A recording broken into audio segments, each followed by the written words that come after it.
ঋণ জালিয়াতি ও লুটপাটের মাধ্যমে বিগত 15 বছরে ব্যাংক খাত ধ্বংসের অভিযোগ অনুসন্ধানে নেমেছে দুদক। আওয়ামী শাসনামলে দায়িত্বে থাকা 3 গভর্নরের নথি সহ 23 ধরনের তথ্য চেয়ে বাংলাদেশ ব্যাংকে চিঠি দিয়েছে সংস্থাটি।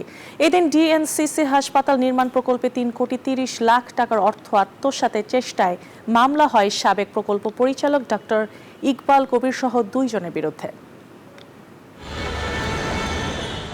বিগত আওয়ামী লীগ সরকারের 15 বছরে ঋণখেলাপিদের ছাড় দিয়ে নীতিমালা জারি, রিজার্ভ চুরি, হলমার্ক জালিয়াতি ও এসালম গ্রুপের ঋণ জালিয়াতির ঘটনায় বাংলাদেশ ব্যাংকের একাধিক কর্মকর্তার যোগসাজশের অভিযোগ উঠেছিল।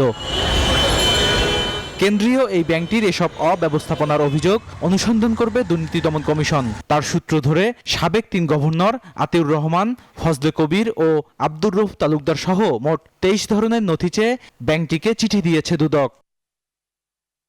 এছাড়া খেলাপি ঋণ নীতিমালার সুবিধাপ্রাপ্ত বেক্সিমকো, এমআর, রতন, কেয়া, যমুনা, থার্মেক্স, শিকদার, বিবিএস, আব্দুল মোনেম।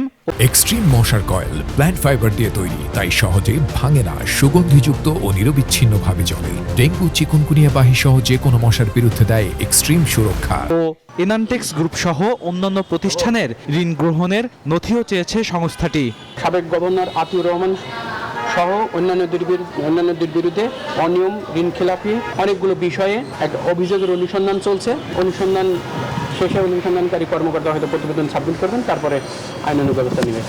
এদিন করোনাকালে মহাখালী ডিএনসিসি হাসপাতাল নির্মাণ প্রকল্পে 3,30,00,000 টাকার অর্থ আত্মসাৎ চেষ্টার অভিযোগে সাবেক প্রকল্প পরিচালক ডাক্তার ইকবাল কবির সহ 2 জনের বিরুদ্ধে মামলা করেছে দুদক। 3,30,00,000 টাকা উনি আত্মসাৎ করার চেষ্টা করেছেন। এটি একটি শাস্তিযোগ্য অপরাধ।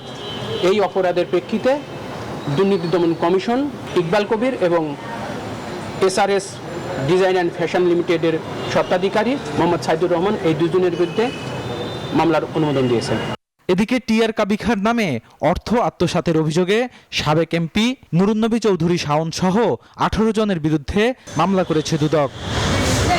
বদরুল আলম শাওন, নিউজ 24, ঢাকা।